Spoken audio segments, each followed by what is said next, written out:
जब भी हमारे साथ कुछ अच्छा होता है तब हम बोलते हैं कि हम लकी हैं, और जब कुछ बुरा होता है तब अनलकी। लक का मतलब होता है सक्सेस या फेलियर का मिलना एक रैंडम चांस की वजह से, बजाय एक इंसान के एक्शंस के। यानी ये एक ऐसी फोर्स है जो अच्छी या बुरी चीजों को सच बनाने की ताकत रखती है। हाउएवर, ये फोर्स हमारे से बाहर नहीं बल्कि हमारे दिमाग की बनाई एक स्ट्रॉन्ग इल्यूजन होती है। नॉर्मली साइंस लक को रैंडमनेस बोलती है, लेकिन हम इस तरह से लक को नहीं देखते, और ना ही ये लक को देखने का सही तरीका है। क्योंकि ये बात तो सच है कि हमारी लाइफ में हर समय ही रैंडम इवेंट्स हो रहे होते हैं, लेकिन इन इवेंट्स पर हम किस तरह से रिएक्ट करते हैं वो हमारी लक की परसेप्शन को इन्फ्लुएंस करता है। तो यहाँ पर सही इक्वेशन होगी randomness plus consciousness equals luck. यानी दुनिया में अपनी तरफ आती चीजों पर अपनी समझ और इंट्यूशन अप्लाई करके हम अपने लक को बदल सकते हैं। कितना बदल सकते हैं ये उस रैंडमनेस और हमारी एबिलिटीज की इंटेंसिटी पर डिपेंड करता है। एग्जाम्पल के तौर पर, अगर आप ड्राइव कर रहे हो और आपके पीछे एक ड्रंक इंसान एकदम पागलों की तरह बहुत तेज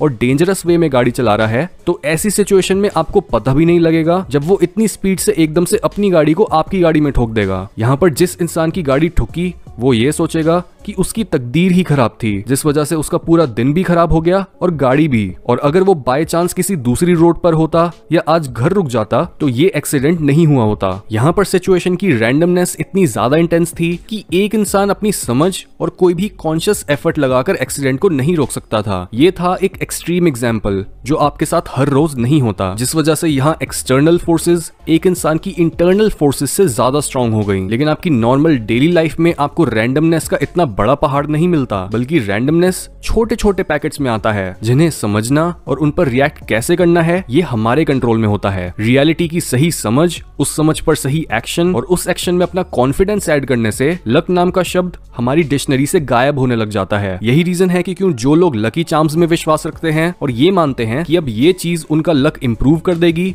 उनके साथ एक्चुअल में अच्छा होने लग जाता है। क्योंकि उनके अच्छे एक्सपीरियंस किसी एक्सटर्नल फोर्स पर नहीं बल्कि उनके इस पॉजिटिव इंटरनल बिलीफ पर बेस्ड थे। जबकि जो इंसान किसी के कहने पर इतनी सारी अंगूठियां या तावीज पहन लेता है लेकिन वो खुद डाउटफुल होता है कि इनसे कुछ होगा भी या नहीं, तब उसकी यही नेगेटिव परसेप्शन उसको बुरे डिसीजंस की तरफ धकेलती है, जिससे उसे बुरे रिजल्ट्स मिलते हैं और वो अपनी किस्मत को कोसता है। बहुत से लोग इसी तरह से परेशान होते रहते हैं और अपनी इस डीमोटिवेटेड स्टेट में ही हर एक्शन या डिसीजन को लेते हैं, जिस वजह से उनका अपने एक्शंस पर उतना कंट्रोल नहीं होता और ना ही वो अपनी इस सोच के साथ अपना 100% एफर्ट देते हैं, जिससे उन्हें रिजल्ट्स भी पुअर ही मिलते हैं। कई लोग इतने सारे बिजनेसेस चालू करते हैं और एक के बाद एक उनके सारे बिजनेसेस बंद होते चले जाते हैं। जो भी वो इंसान करता है वो गलत रिजल्ट ही प्रोड्यूस करता है और इस रीजन से वो खुद को बदकिस्मत बोलता है। लेकिन वो इंसान ये नोटिस नहीं करता कि उसके हर बिजनेस में और हर बड़े लाइफ डिसीजन में जो एक कॉमन फैक्टर था वो था वो खुद। अगर वो अपने लक को इंप्रूव करना चाहता है तो पहले उसे अपने आप को इंप्रूव करना पड़ेगा और अपनी सेल्फ अवेयरनेस बढ़ानी पड़ेगी, जिससे उसे अपने उन पैटर्न्स के बारे में पता चलेगा जो उसे बार बार सेम जगह पर लाकर खड़ा कर देते हैं। लाइफ में बहुत सी प्रॉब्लम्स और दुख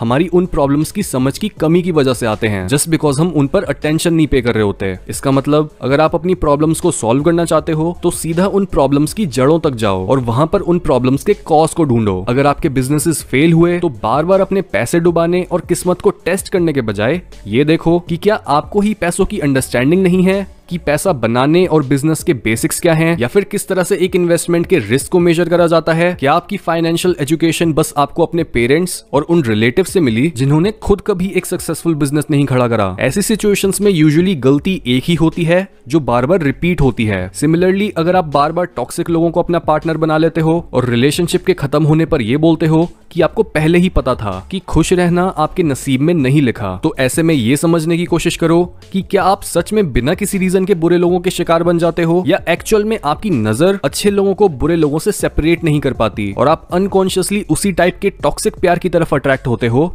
जिससे आप वाकिफ हो। मे बी आप अपने एक टॉक्सिक एक्स को हर इंसान में ढूंढ रहे हो, या अपने पेरेंट्स के टॉक्सिक रिलेशनशिप को एक नॉर्मल रिलेशनशिप के मॉडल की तरह यूज कर रहे हो और खुद को उसी डायनामिक में फंसा रहे हो। लक वहां एग्जिस्ट करता है जहां इस तरह के रटे हुए अनकॉन्शियस पैटर्न्स होते हैं और एक इंसान की सेल्फ अवेयरनेस बहुत कम होती है। याद रखो, सेल्फ अवेयरनेस का मतलब ये नहीं होता कि आप बस खुद को अच्छे से जानते हो, बल्कि इसका मतलब होता है कि आपकी नजरों पर किसी बायस्ड परसेप्शन का लेंस नहीं लगा जो आपकी रियलिटी की अंडरस्टैंडिंग को मिसगाइड करे, बल्कि आप सेल्फ अवेयर होने के बाद रियलिटी को वैसे ही देखते हो जैसी वो असल में है। आपके फेलियर्स और सक्सेस के रीजन आप खुद ही हो। जितना जल्दी आप इस फैक्ट को समझ पाओगे उतना ही जल्दी आप अपने लक को कंट्रोल कर पाओगे और और अपनी लैक ऑफ अंडरस्टैंडिंग को बैड लक के नकाब के पीछे ढकना बंद करोगे।